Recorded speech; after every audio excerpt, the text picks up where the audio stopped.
Who is your favorite fearless hero? Who is your favorite fearless hero?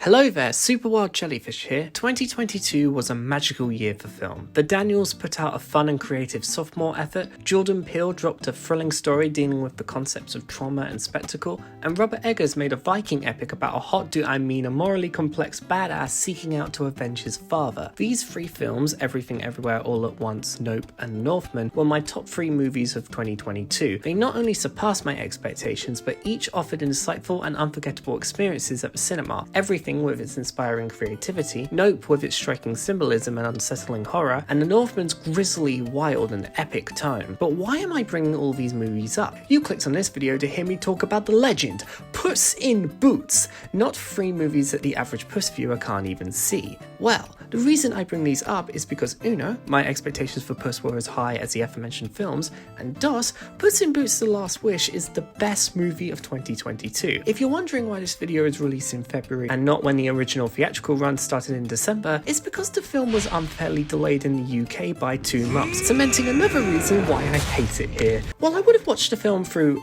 other measures, I wanted my first viewing of the film to be legit, on a big screen, supporting the creators and having the hairs on my neck stand up due to reasons I'll get into in the spoiler section. For now, are we a minute in yet? I guess we are. Holy shit, this movie rocks. DreamWorks originally announced Puss in Boots 2, 9 Lives and 40 Thieves in 2014, and then all of a sudden, it entered production hell. In between the point it entered this production hell and then got picked back up again in late 2018, one very important detail occurred, and that was Comcast's purchase of DreamWorks Animation for $3.8 billion. This purchase refocused DreamWorks' priorities, and in terms of Puss in Boots, got development back up and running again. After a few creative reshuffles in both the film's name, style, and major roles, the film released in late 2022 to overwhelmingly positive acclaim across the board. Enough with the short form history lesson, let's talk about your favourite fearless hero. To start, the animation is outstanding. Tell me if you've heard this before. Hey, you want to see something cool?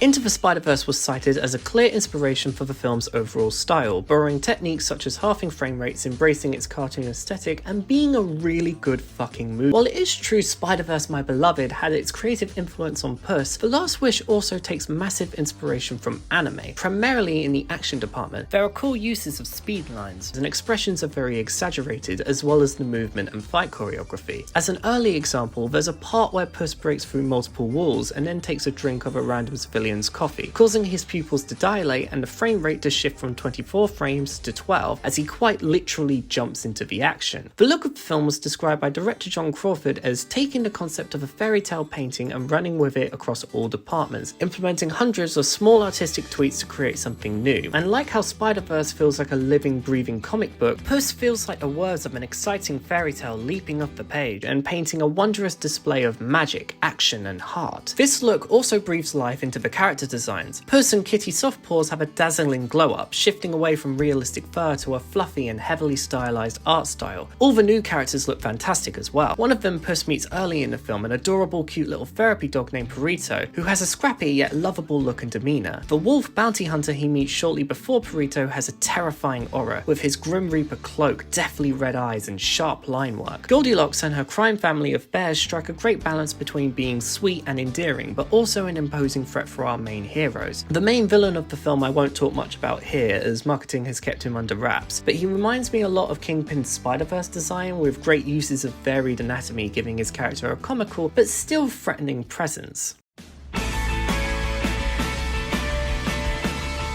Great technical elements can only bring your film so far, as the writing needs to pull in its own weight to engage the viewer. With this in mind, I'm happy to report that Puss in Boots The Last Wish has an incredible screenplay, filled with great humour, fun character building, and surprisingly dark yet beautifully handled themes. The tone reminded me a lot of another animated picture that came out last year, that being Del Toro's Pinocchio. Both Puss and Pinocchio's tales explore morality and the beauty that can be found and appreciated in life. Puss is definitely a bit lighter in in tone, as Pinocchio got really dark in some places, but Puss is still not afraid to go to places most family media won't even glance at. There are some details I'm dying to talk about that head into spoiler territory, so I'll put a timestamp in just a few seconds if you want to skip to the conclusion. I highly implore you to see this film in cinemas if it's playing near you, and if you're watching this film post-home release, grabbing the Blu-ray as soon as humanly possible. Alright guys, gals, and in between, spoilers in tres, dos, uno. One more number.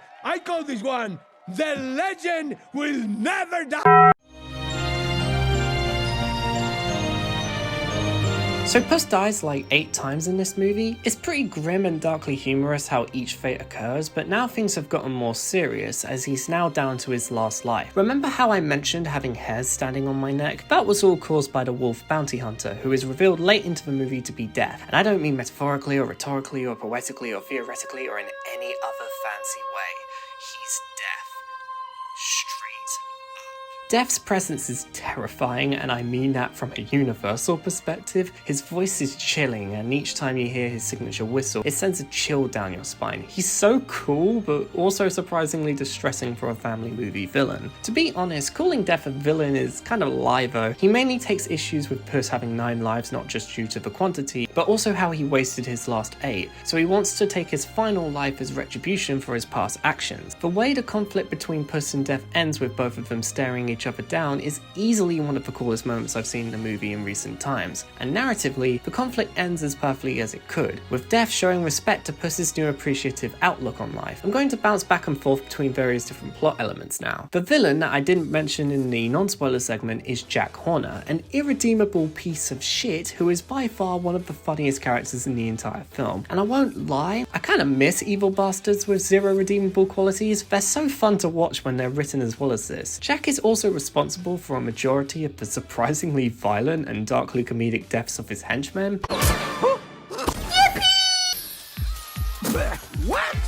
Oh, you shot me! My dad!